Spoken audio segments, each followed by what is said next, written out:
Friends, welcome back to Mansi study channel. दोस्तों, आज है 11 जुलाई 2024 और 11 जुलाई 2024 से रिलेटेड करंट अफेयर्स के जितने भी क्वेश्चन बन सकते हैं आज की क्लास में सारे क्वेश्चन को कवर करेंगे और हर क्वेश्चन से रिलेटेड इंपॉर्टेंट पॉइंट भी मैं आपको बताऊंगी। तो आप लोग पूरा क्लास बहुत ध्यान से देखिएगा। और दोस्तों, ये क्लास आपकी मॉर्निंग सुबह 7 AM पे डेली लाइव आती है। आप सभी लोग सुबह 7 बजे इस क्लास के लिए तैयार रहा करिए।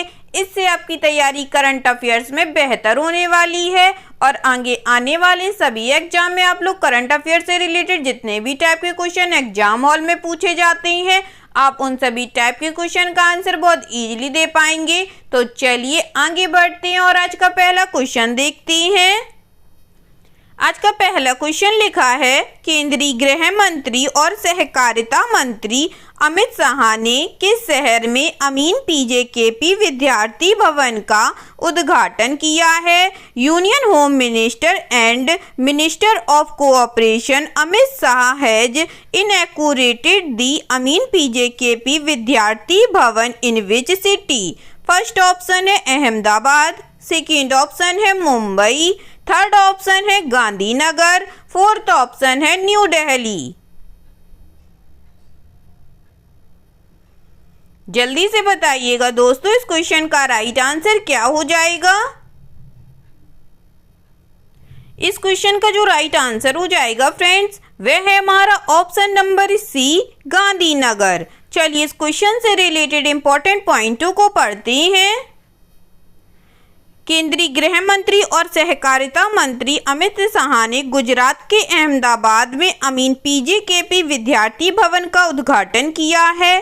शाह ने अहमदाबाद में आधुनिक मल्टी स्पेशलिटी SLIMS अस्पताल का भी उद्घाटन किया है। इस विद्यार्थी भवन में 1000 विद्यार्थी उच्च शिक्षा ग्रहण करेंगे।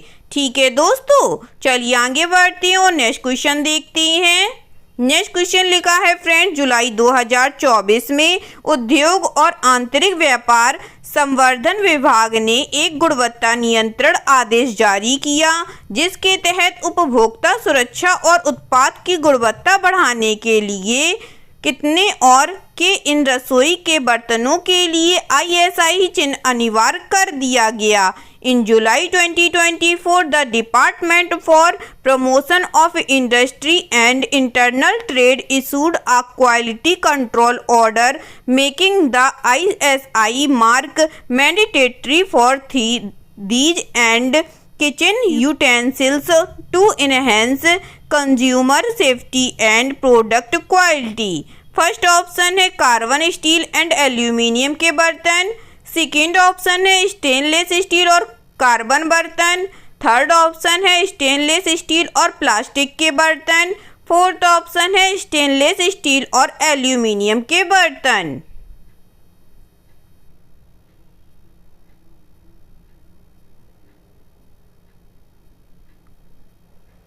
बताइएगा फ्रेंड्स, इस क्वेश्चन का राइट आंसर क्या हो जाएगा?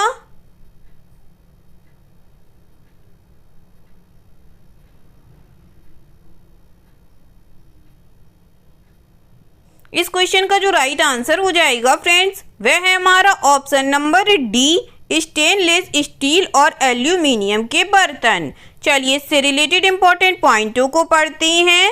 सरकार ने रसोई में सुरक्षा, गुणवत्ता और दक्षता बढ़ाने के लिए स्टेनलेस स्टील और एल्यूमिनियम के बर्तनों के लिए भारतीय मानक ब्यूरो के अनुरूपता को अनिवार्य कर दिया है। उद्योग एवं आंतरिक व्यापार संवर्धन विभाग की ओर से जारी आदेश के अनुसार ऐसे बर्तनों के लिए ISI मार्क अनिवार्य होगा। हाल ही में BIS ने आवश्यक रसोई वस्तुओं को कवर करते हुए मानकों की एक श्रृंखला विकसित की है।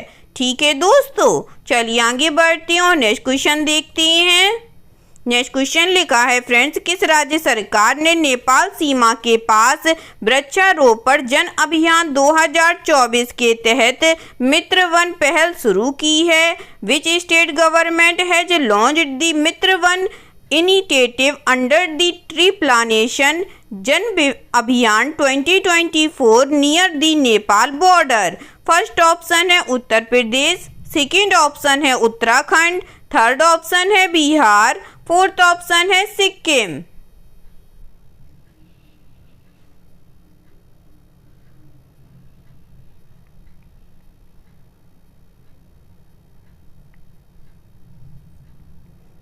बताइएगा दोस्तों, किस राज्य सरकार ने नेपाल सीमा के पास वृक्षारोपण जन अभियान 2024 के तहत मित्र वन पहल शुरू की है?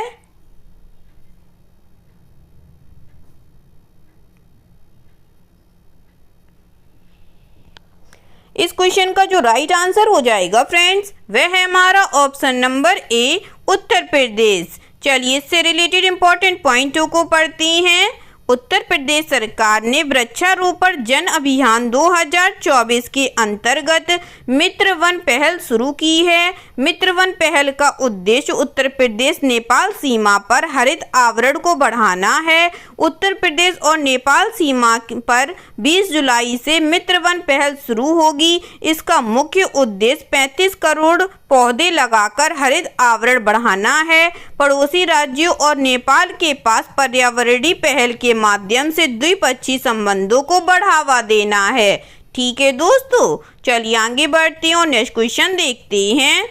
नेक्स्ट क्वेश्चन लिखा है फ्रेंड्स, भारतीय निर्यात आयात बैंक ने किस देश की सरकार के साथ सौर फोटो वोल्टेइक पावर प्लांट की स्थापना के लिए $2.5 मिलियन की ऋण सहायता प्रदान करने हेतु समझौता किया है? The export import bank of India has entered into an agreement with which countries government to provide a line of credit worth $2.5 million for the installation of a solar photovoltaic power plant. First option है Maldives, second option है Oman, third option है Mauritius, fourth option है Guyana.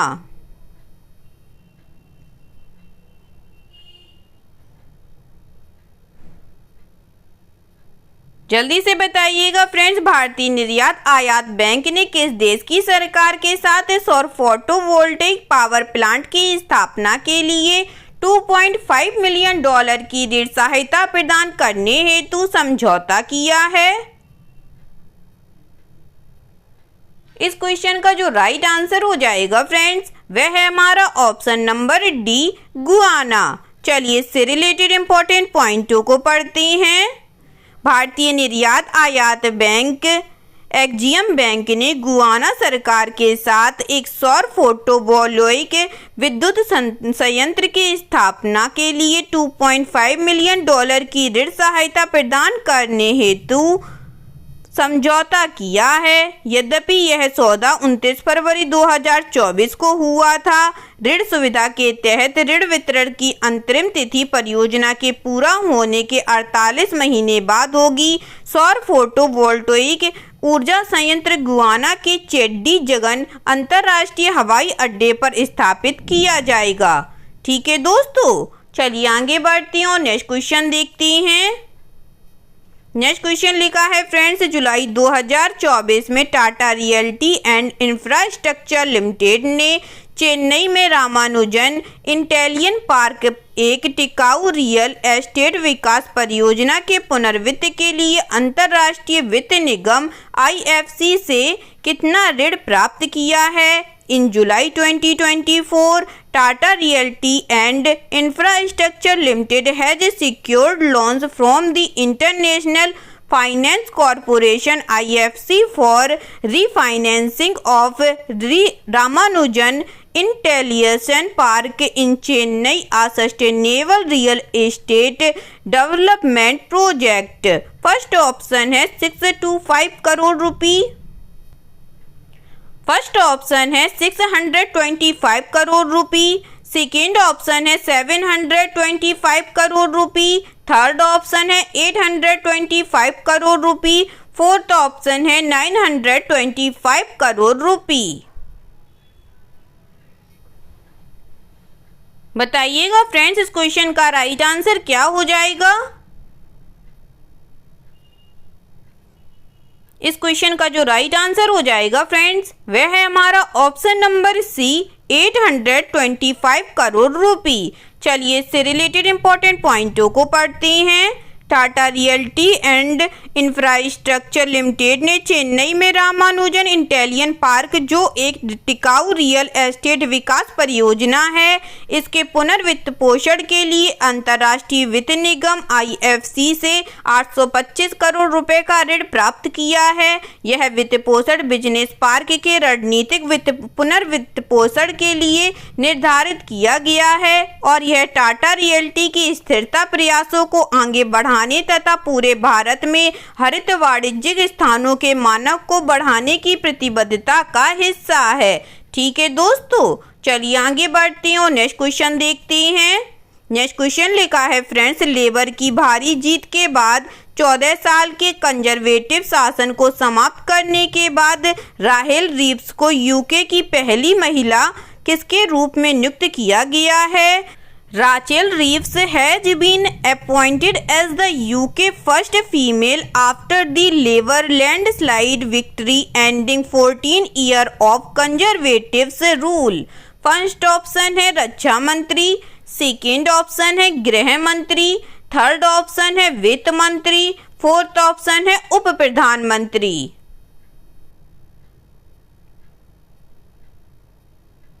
बताइएगा friends, labour की भारी जीत के बाद 14 साल के कंजर्वेटिव शासन को समाप्त करने के बाद राहेल रीव्स को यूके की पहली महिला के रूप में नियुक्त किया गया है।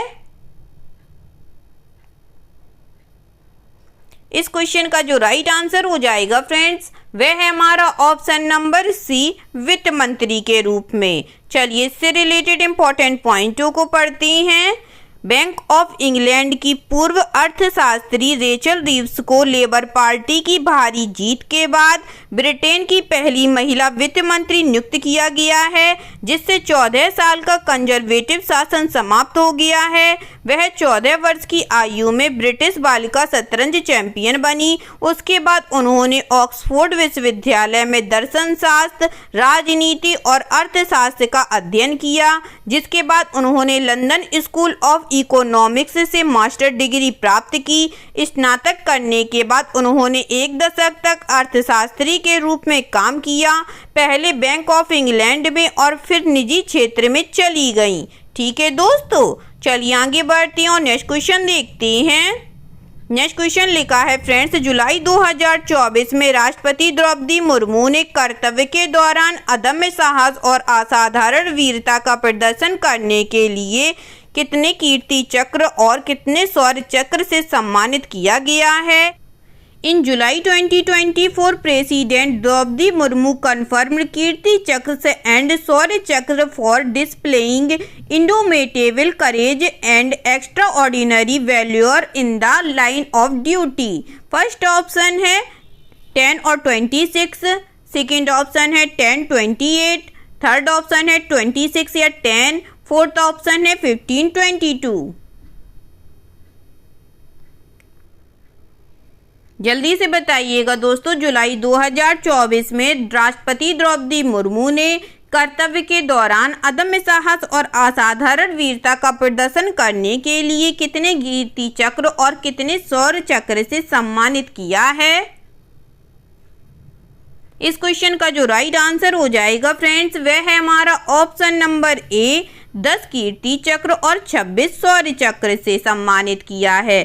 ठीक है दोस्तों, चलिए इससे रिलेटेड इंपॉर्टेंट पॉइंटों को पढ़ते हैं। असाधारण वीरता का परिचय देने के लिए सेना और अर्धसैनिक बलों के कार्मिकों को 7 मरणोपरांत सहित 10 कीर्ति चक्र प्रदान किए गए। कीर्ति चक्र भारत का दूसरा सबसे बड़ा शांतिकालीन वीरता पुरस्कार है। राष्ट्रपति मुर्मू, जो सशस्त्र बलों के सर्वोच्च कमांडर हैं, इन्होंने राष्ट्रपति भवन दिल्ली में आयोजित रक्षा अलंकरण समारोह के दौरान सशस्त्र बलों, केंद्रीय सशस्त्र पुलिस बलों और राज्य अथवा संघ राज्य क्षेत्र पुलिस के कार्मिकों को 7 मरणोपरांत सहित 26 शौर्य चक्र भी प्रदान किए हैं। ठीक है दोस्तों, चलिए आगे बढ़ते हैं और नेक्स्ट क्वेश्चन देखते हैं। नेक्स्ट क्वेश्चन लिखा है friends, doctor C Narayan Reddy राष्ट्रीय साहित्य पुरस्कार के लिए किसे चुना गया है? Who has been selected for Dr. C. Narayan Reddy national literacy award? First option है दीपक सेनॉय, सेकेंड ऑप्शन है नीली बेंदापुरी, थर्ड ऑप्शन है शिव शंकरी, फोर्थ ऑप्शन है शांति लाकड़ा।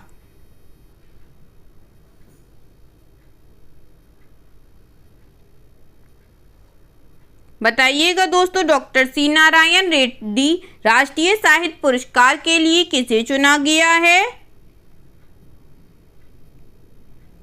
इस क्वेश्चन का जो राइट आंसर हो जाएगा फ्रेंड्स, वह है हमारा option number C, Shiv Shankari को। चलिए इससे रिलेटेड इंपॉर्टेंट पॉइंटों को पढ़ते हैं।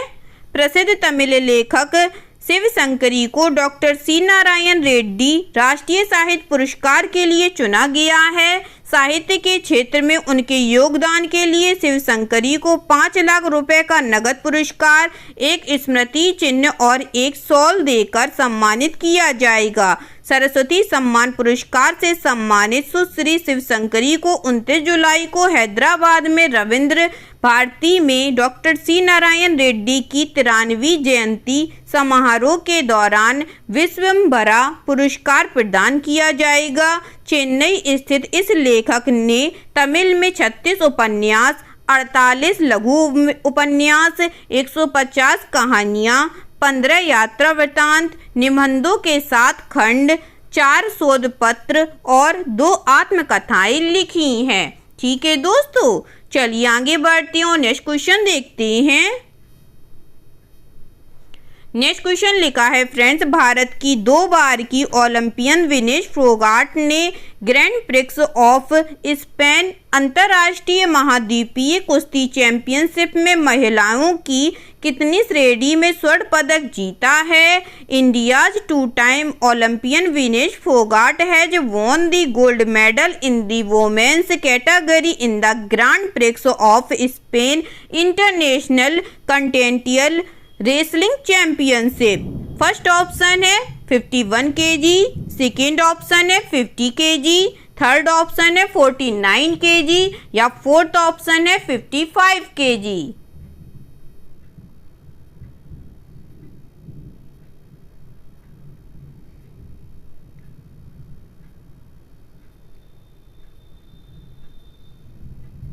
बताइएगा दोस्तों, भारत की 2 बार की ओलंपियन विनेश फोगाट ने ग्रैंड प्रिक्स ऑफ स्पेन अंतर्राष्ट्रीय महाद्वीपीय कुश्ती चैंपियनशिप में महिलाओं की कितनी श्रेणी में स्वर्ण पदक जीता है?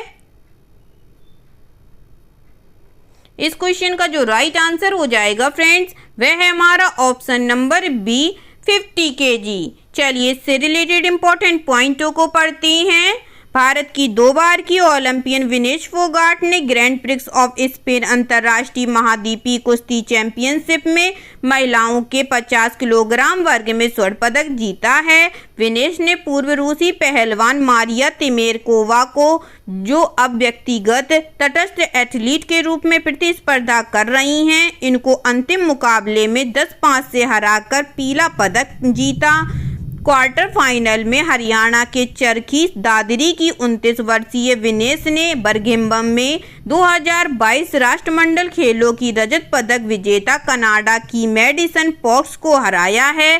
सेमीफाइनल में विनेश ने कनाडा की ही केटी डचक को 9-4 से हराकर फाइनल में जगह पक्की की। ठीक है दोस्तों, चलिए आगे बढ़ते हैं और आज का लास्ट क्वेश्चन देखते हैं। आज का लास्ट क्वेश्चन लिखा है फ्रेंड्स, जुलाई 2024 में फ्रांस के सर्वोच्च नागरिक सम्मान Chevalier de la Legion d' Honneur knight of the Legion of Honour से किसे सम्मानित किया गया है? In July 2024 who has been confirmed with the Chevalier de la Legion d' Honneur knight of the Legion of Honour, the highest civilian award of France. First option है Nita Ambani, second option है Ratan Tata, third option है श्रीनी पल्लिया, fourth option है रोशनी नादर। बताइएगा दोस्तों, इस question का right answer क्या हो जाएगा?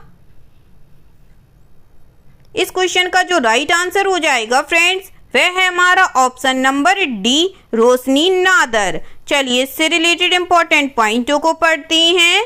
आईटी सेवा फर्म HCL टेक की चेयरपर्सन रोशनी नादर मल्होत्रा को फ्रांस के सर्वोच्च नागरिक पुरस्कार Chevalier de la Legion d' Honneur knight of the Legion of Honour से सम्मानित किया गया है। यह पुरस्कार व्यापार जगत में उनके योगदान, फ्रांस और भारत के बीच आर्थिक संबंधों को बढ़ावा देने के उनके प्रयास तथा सामाजिक और पर्यावरणीय कारणों के प्रति उनकी प्रतिबद्धता को मान्यता देता है। HCL टेक 2009 से फ्रांस में काम कर रही हैं। यह एरोस्पेस, विनिर्माण, वित्तीय सेवाओं और फार्मास्यूटिकल्स सहित विविध उद्योगों में G2000 फ्रांसीसी कंपनियों का डिजिटल परिवर्तन भागीदार है। ठीक है दोस्तों, आई होप आज के सभी क्वेश्चन आप लोगों को बहुत अच्छे लगे होंगे फ्रेंड्स, और सभी क्वेश्चन से रिलेटेड इंपॉर्टेंट पॉइंट के नोट्स भी आप लोगों को बहुत अच्छे से समझ में आए होंगे। एग्जाम के नज़रिए से दोस्तों क्लास बहुत हेल्पफुल रही होगी आप लोगों के लिए। अगर आपको क्लास अच्छी लगी हो और सारे फैक्टों को आप लोगों ने अच्छे से समझा हो तो प्लीज़ इस क्लास को लाइक कीजिएगा, शेयर कीजिएगा और आपके अपने चैनल मानसी स्टडी चैनल को सब्सक्राइब कीजिएगा। थैंक यू सो मच दोस्तों।